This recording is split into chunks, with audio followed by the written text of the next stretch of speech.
Bible ధ్యానంలో ఇప్పుడు నిర్గమకాండము 1వ అధ్యాయము చదువుకుందాము.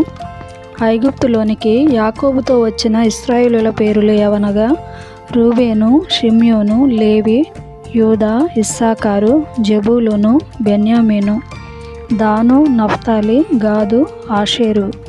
వీరిలో ప్రతి వాడును తన తన కుటుంబముతో వచ్చెను. యాకోబు గర్భమున పుట్టిన వారందరూ 70 మంది.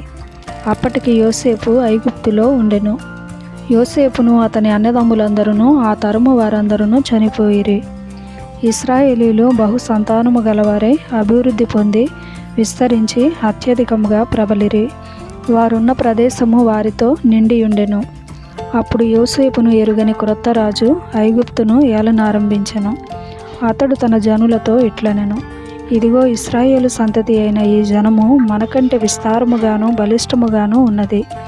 వారు విస్తరింపకుండునట్లు మనము వారి ఎడల యుక్తిగా జరిగించుదము రండి. లేని ఎడల యుద్ధము కలుగునప్పుడు కూడా మన శత్రువులతో చేరి మనకు విరోధముగా యుద్ధము చేసి ఈ దేశములో నుండి వెళ్ళిపోదురేమో అనెను.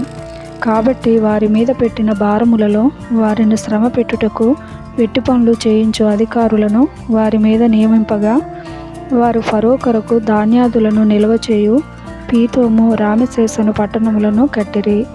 అయినను ఐగుప్తీయులు వారిని శ్రమ పెట్టిన కొలది వారు విస్తరించి ప్రబలిరి గనుక వారు ఇశ్రాయేలీయుల ఎడల అసహ్యపడిరి. ఇశ్రాయేలీయుల చేత ఐగుప్తీయులు కఠినముగా సేవ చేయించుకొనిరి. వారు ఇశ్రాయేలీయుల చేత చేయించుకున్న ప్రతి పనియు కఠినముగా ఉండెను. వారు జిగటమంటి పనిలోను, ఇటుకల పనిలోను, పొలములో చేయు ప్రతి పనిలోను కఠిన సేవ చేయించి వారి ప్రాణములను విసిగించిరి. మరియు ఐగుప్తు రాజు షిఫ్రా, పూయా అను హెబ్రీయుల మంత్రసానులతో మాట్లాడి, మీరు హెబ్రీ స్త్రీలకు మంత్రసాని పని చేయుచు వారిని కాన్పు పీటల మీద చూచినప్పుడు మగవాడైన ఎడల వాని చంపుడి, ఆడుదైన ఎడల దాని బ్రతకనీయుడని వారితో చెప్పెను. అయితే ఆ మంత్రసానులు దేవునికి భయపడి ఐగుప్తు రాజు తమకు ఆజ్ఞాపించినట్లు చేయక మగపిల్లలను బ్రతకనీయగా, ఐగుప్తు రాజు ఆ మంత్రసానులను పిలిపించి, మీరెందుకు మగపిల్లలను బ్రతకనిచ్చితిరి?